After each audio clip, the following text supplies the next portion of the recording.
Hello, welcome to the American Business Podcast, the voice of American business. I'm welcoming you, episode 61. Thank you for being with us. Today's number is 23. This is the average hourly pay for interns in the US.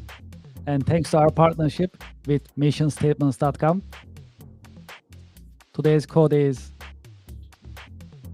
I praise loudly, I blame softly. Well, we are excited today. We have a great guest, and we're going to get the conversation started. Let me invite our guest today, and we can have our conversation started. All right, that's great.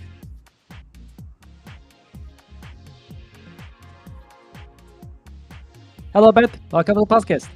Hi, Kevin. How are you? Thank you. How are you? I'm good, thank you. Very happy to be here. Thank you for Yes, having me. pleasure is all mine, and I wish you a happy Friday. Thank you very much. Well, if that's okay, we can get the conversation started. And we have a lot to learn from you today, especially about Career Day Inc. That's a great opportunity to talk about Career Day Inc. and promote Career Day Inc. and its benefits and activities. And I'm also happy to be part of it. But let's get the conversation started if that's okay. So Sure. for our audience and for our listeners, would you please introduce yourself and Career Day Inc. briefly? Thank you. So I'm Beth Buckheister. I'm the Executive Director of Career Day Inc. We bring career choice awareness to high school students to inspire them, give them confidence that the future is attainable, there are opportunities for success, and there are opportunities right here on Long Island, which I know that you're very involved with, Kevin. I think it wouldn't be fair for me to not talk about how I got involved in the program. And even though it's not a pleasant conversation, it is one that I've always been told is important to share. So when my husband was killed, quite instantly, my daughters were in high school, we really lost someone who was affecting our lives in a very, very big way. And Ari was the kind of guy who said, I don't care what you do, just do something.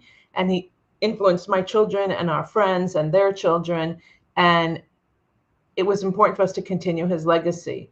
At some point, we did a Career Day Inc. program before we were 501c3, before we were in a true organization.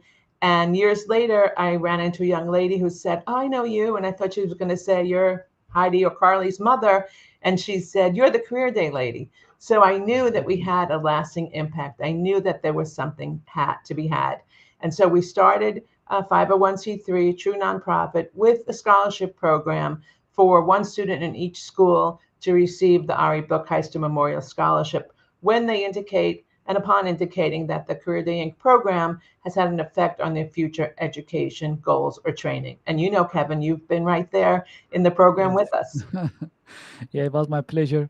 And I always liked it, being with the new generation, the next generation, and students. That's also inspiring for me. And I believe when we engage with the next generation, we also learn a lot from them.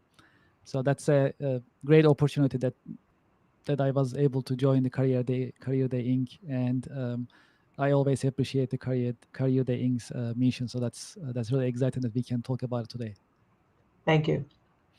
Um, so let's dive deeper into Career Day Inc. if that's okay. So how it has been evolving over the years, and how you think it's gonna be in next 5 years moving forward. Yeah, so we started with, can I please come to your school and bring a bunch of professionals over, to being sponsored through the BOCES Arts and Education Exploratory Enrichment Program. So schools have the opportunity to use that line in their budget to help fund our program. We've had some great sponsorships, and that is helping us to grow. We have what I call a Rolodex, in case people don't know what that is, a list of professionals, over 500 professionals, I think possibly now over 600, who we can tap into to say, can you come to this school on this day for this many of hours? And I always think that I'm asking a favor. Hi, Kevin, are you free on December 4th? And you say, sure. But then afterwards, people say, thank you so much for inviting me to come. I got so much out of speaking to the students. I have so much of a better connection to what I do and why I do it just by speaking to young people. So that's one thing that is really, we've affected the lives of adults, of professionals. Then we go to the students. And again, in the beginning, we had post-it notes all over the wall. Now we have a software program that the students can select the professions that they're interested in, have small group settings to meet with the professionals and learn about careers that maybe they're interested in or maybe they didn't know about. And I think that's one of the most powerful things of our program, that they get to choose. They get to hear a keynote speaker who empowers them and uplifts them for the day. And then they get to hear from different professions. So we've gone from one school, can I please come over, to this past year we did 9 schools, including a school for multi-language learners in New York City, which there's many high schools in New York City for students who English isn't their first language, and also for a school with neurodiverse students called the Summit School in Queens. And that's all amazing that we've been able to come and bring our program to such diverse schools. Yeah, this is really exciting, and I congratulate you with this expansion. Thank That's you. that's really important, and I'm sure it's gonna be more and more. I have no doubt, and more is needed. That's for sure. Well, in your field, we've talked about this, and I've sat in on some of your programs when you speak to the students. Young people don't know all that's out there in technology, in science, in computer technology, in STEM education. It's changing by the second. I'm sure you'd be the first one to say. And so we want students not to feel overwhelmed by it, but to feel invigorated by it. Yeah, that's a great point. Well, let's talk about AI a little bit. How do you see the impact of AI in education, also in the career journey of next generation? So as someone who, if you ask me what's the most important thing in your life, I would say people are the most important thing in my life. Of course, my family, especially. And so AI will change jobs, no question about it. Millions, maybe billions of people are using it every day. However, the human contact, the human skills that are needed will not be replaced by AI. We need to be creative and forward thinking and adaptable, for sure, in the technology field and in all fields. I mean, it's going to be in healthcare, it's going to be in music, the arts, no question about it. And I think that AI can enhance things as long as it's with thought, as long as we don't become dependent on it. What are some misconceptions that young people have about AI and automation in general? You probably could answer that question better than I can, Kevin. But I think the misconception is that I don't have to read literature anymore, that I don't have to think about it. It's like calculators, great that you can do percentages on calculators, but you don't have an understanding, you don't have a concept in your mind of what it means. We grew up in retail, so my sister will laugh when she hears me say, when you don't understand what 30% off means, it's it's not all at your fingertips in your phone or in your calculator. And I think similarly with AI, it's not going to solve all your problems. And you have to be able to assess whether or not what you're getting in AI is actually true. Because not always, right? That's true. That's true. Especially nowadays, it's pretty early stages. Still learning, still learning, Yes, and most of us we use it as a tool or an assistant. And it does make mistakes. I mean, it makes mistakes. That's for sure. So we need to yeah, make sure, to your point, doesn't have all the answers. At least not right. yet. So I think about when Wikipedia first came out, and yes, Wikipedia has only the information that someone puts into it. And I that's true. think AI too, the computer not yet is thinking for itself. It has the information that's been put in. And Yes, yes. so you can tell me how it'll be when the computers can think for themselves. But I think that within reason, it will be a very helpful tool. And I think it doesn't take the place of interpersonal contact. Yeah, absolutely. And to your point, just when I was in college, what is it, like 25, 30 years ago.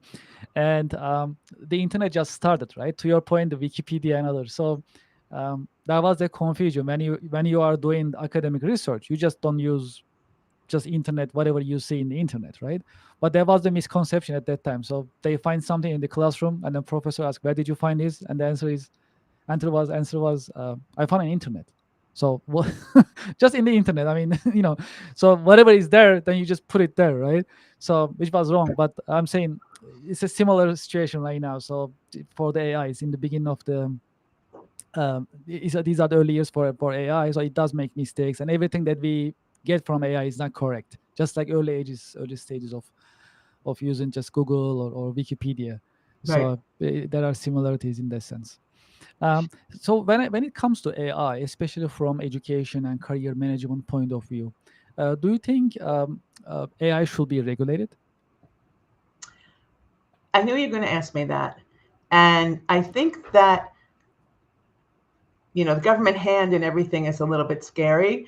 Mhm. Um, and I think that there's going to be a topic of ethics. I think it's going to be medical ethics and also AI ethics. How much can AI invade your life? We know that when we say, I need a new toaster, the next thing you know, you're getting emails about toasters. So I'm a little bit leery about it becoming involved in my life without my permission. I don't know if the government or just ethicists are the ones to control that. I think, it's like Batman or Superman, where, something is out there and it has its own control. That would make me fearful, but I think that we have to be careful how we use it. Yes, yes, absolutely. Well, I like to shift the conversation towards role models, if I may. Um, well, have you had any role models who shape your career that you can share with us? Yes, and so many people. As I said, 600 people or so professionals that we've met with through Career Day, that certainly has had an impact. In my life, my late husband, Ari, who, he just was always moving, always thinking. We say he invented Uber because he said to my nephew, you shouldn't have to arrive at an airport and have to stand online for a taxi. You should be able to book that in advance through the internet or through your phone. And this was in like 2001. And so, he was a true mover and shaker and true believer in forward thinking. And then I've had quite a few mentors in the nonprofit world, and the community that we have in the nonprofit world on Long Island, that I've gotten to know many leaders, is so inspiring. There's so many people who spend their times just giving back to others and wanting to create a better environment. Renee Flagler, who was the previous executive director of Girls Inc., for example, that program works with underserved youth, after school girls, empowering them. And I met her when I was first learning how to be an executive director, and she's had a great influence on me. And there's many women. I don't want to, many women and men. I don't want to call out too many names because I know, we'll miss somebody. But I have a really powerful and supportive board of directors that come from all different backgrounds. Two young women under 30 who are already setting the stage for so much future. And that's really powerful. So, you can look on my website to see who that is. But I think, just pivoting a little bit to the conversation about the scholarship, the Sure. students who receive the scholarships are inspired by one of our speakers. So at the end of our surveys and questions and interviews, somebody says, for example, Ria Manjakar inspired me. I'm in this country only a year and a half, and I thought computer science was only for boys. I thought I had to be good at math. And she said she wasn't that good at math, but she learned. And that inspired me. And so she received our scholarship. The people, Elizabeth Deitz, who's the assistant superintendent, a super chief of super, she's the assistant chief of police in Suffolk County. It's a Mhm, lot to say.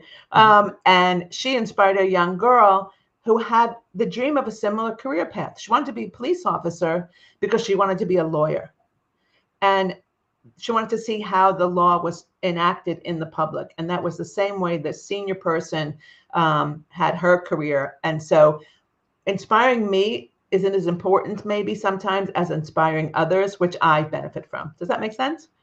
Makes a lot of sense. Absolutely. Absolutely. Thanks Thanks. for sharing this with us. Well, when you look at your career journey, what is one lesson that you learned in a hard way that you can share with us? I can't just give you one. Haha. I think an important one is to know that you can't do everything by yourself. When I started this program, I tried to do everything by myself. You must have a team. You must have support. Even if you do independent work, it's important to have somebody who's got your back. I think that's a true lesson. And then I think, sorry, there's my second one is you have to be willing to be adaptable. I started out as a speech pathologist. I grew up in a retail clothing store. I got a certification in life coaching. All of this led me to what I do now, which is a powerful, powerful Career Day Inc. program. And so I think being adaptable and being able to shift as life brings you challenges, and we all have them. Yeah, that's a great point.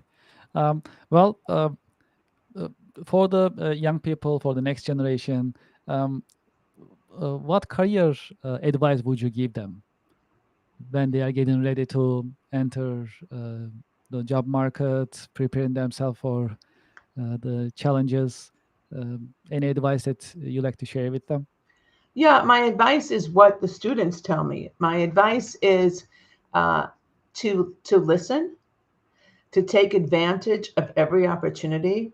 Someone told me that their grandmother always said, "Walk through every open door." I think that's a great, great statement.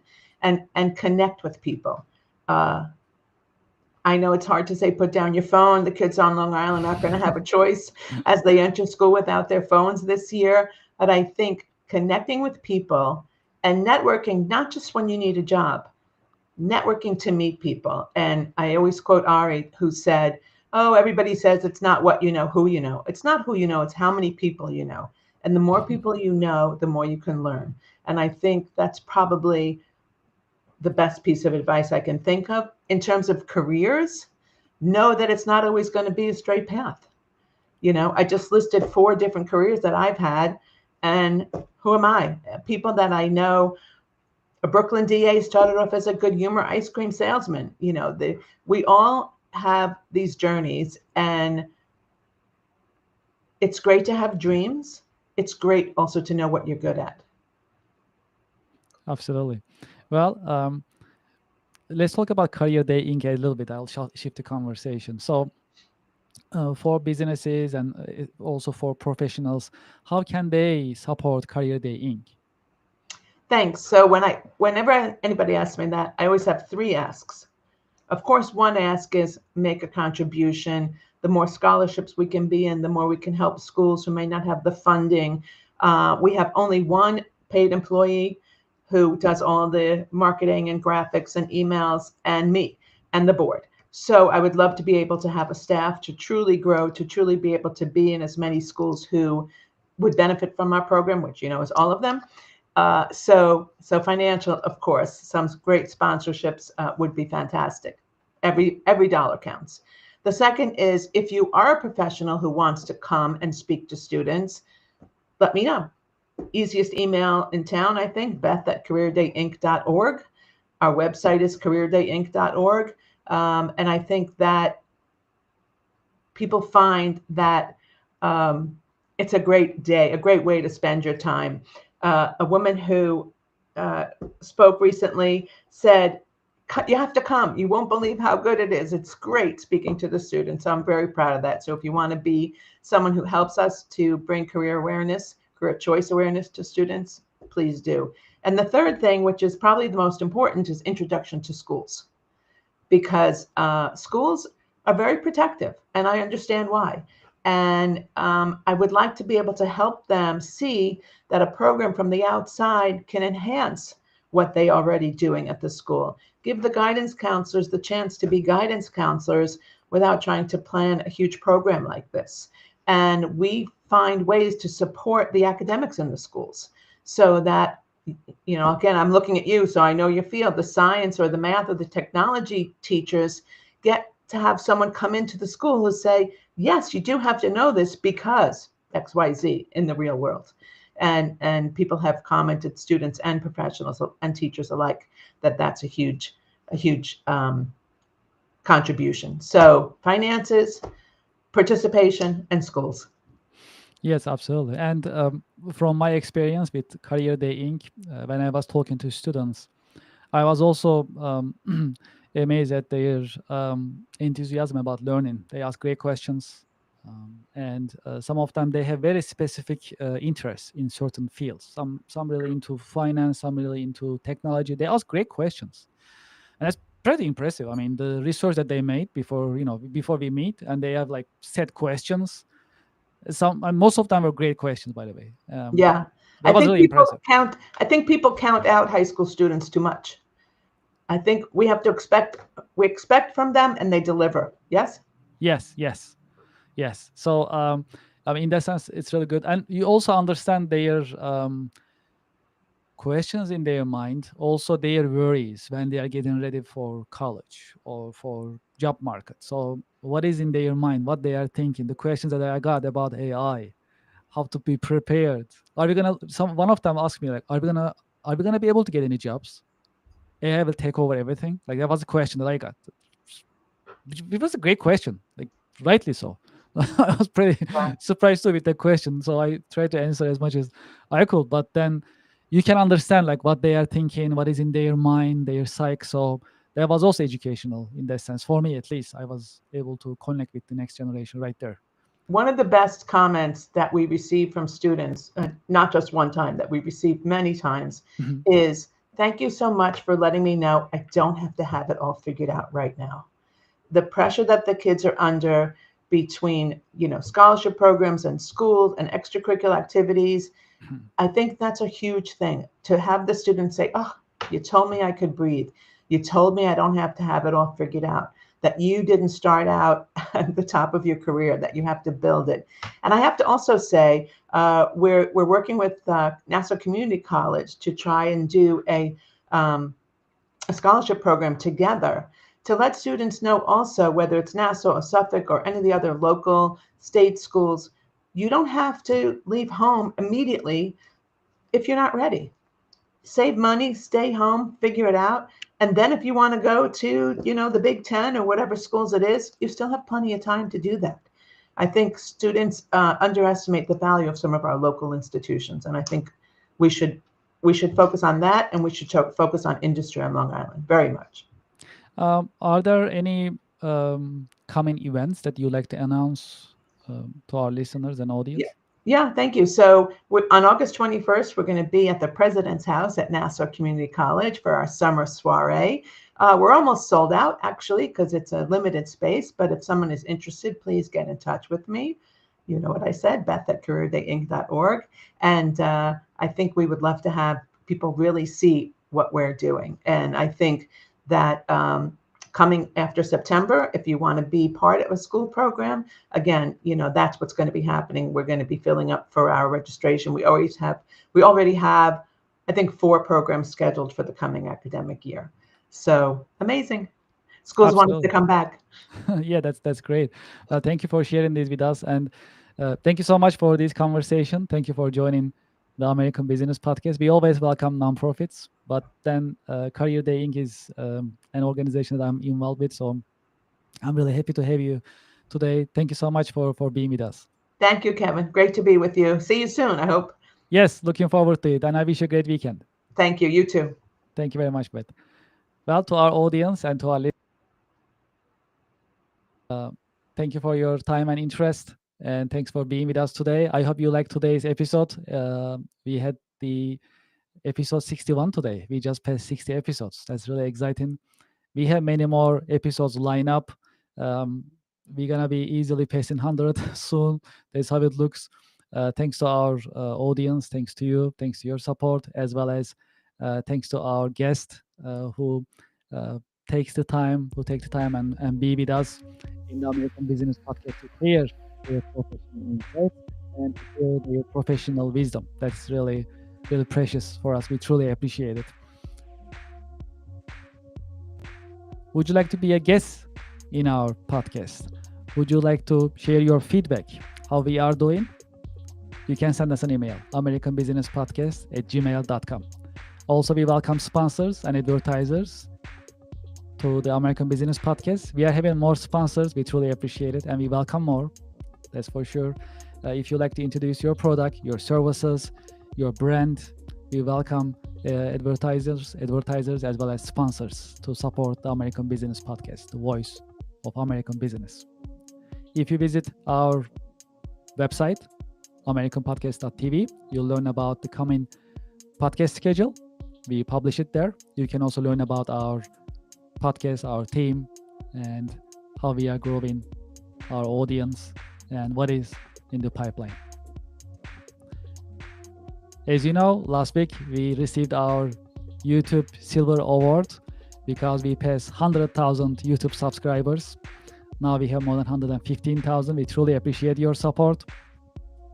Thank you for your support. Thanks to our guests, our experts, as well as our sponsors and advertisers. We truly appreciate it. If you haven't done so, please visit our YouTube channel and subscribe. Share your thoughts. We have been talking about very popular subjects: AI, digital transformation, tariffs. Please share your thoughts. Put it in the comments in YouTube. Share your thoughts. Share it with your contacts. And this QR code is going to be taking you to our YouTube channel. You can just scan, and also you can invite your contacts as well. We truly appreciate it. Well, I'll also talk about the Connectional America Business Alliance, our monthly networking event. Well, the American Business Podcast is not just talk. We also like to act, and we like to create the environment for connections. That is why we created the Connectional America Business Alliance. We have networking events every month, and it is designed to connect businesses to each other and help businesses learn from each other. These are live networking events that we only allow 10 attendees, 10 businesses. And you'll be able to introduce yourself, your product, your services to thousands of the American Business Podcast listeners and viewers on YouTube, Spotify, and other social media channels. We have a limited seating available. You'll be in front of the American Business Podcast audience, subscribers, more than 100,000 subscribers that we have. All you need to be doing is scanning the QR code on top right, and it'll take you to a page that you can register and be part of this networking event. That's limited seating. It is scheduled for August 22nd, 10 a.m. Eastern Time. It is virtual, so you can connect from anywhere. You can connect from North America, from Europe, from Asia. We know we have global audience as well as North American audience, so we welcome businesses from anywhere in the world. Feel free to register and join us. That's a great opportunity to introduce yourself, your product and services, and meet with other business professionals. And we'll perform and organize these networking events every month. And the next one is this month, August 22nd. All right, great. What else is happening? We have a new sponsor, Ms. Excel. Are you interested in learning Excel and business software systems in a fun and educational way? Then consider Ms. Excel. We have the QR code. You can scan the QR code. It'll take you to their website. And please use this discount code ABP2025. It'll give you additional discount that you need, and you can enjoy the education program, and you can also enjoy the discount that's coming through the American Business Podcast. As a matter of fact, the Ms. Excel company's CFO was our guest last week, and we had a conversation on how they design the education programs in a fun and enjoyable way. He talked about it, and we had other conversations as well about insights about the Ms. Excel company and their learning program. That was a really enjoyable conversation. That's in our YouTube channel if you like to watch and learn more about Ms. Excel. If you're in the market for ERP software, enterprise resource planning software for your accounting systems, you can consider iTech Consulting Company. They are specialized in SAP, Oracle systems, and they offer SAP and Oracle ERP software implementation, configuration, integration, and training services, as well as support. You can scan this QR code. You can learn more about the company. And if you're interested, you can contact them. If you contact them, make sure that you mention the American Business Podcast, and that's where you fund them for additional discount. If you're in the market for VPN software, you can consider IPVanish VPN software system. I also use IPVanish. It's a solid system. If you're in need of VPN software, please scan this QR code, learn more about the system. And if you're interested, please sign up and enjoy the VPN software system of IPVanish. Well, I'd like to thank you for your time and thank you for your interest. I'm looking forward to seeing you all at the American Business Podcast, episode 62. Have a great weekend. Thank you.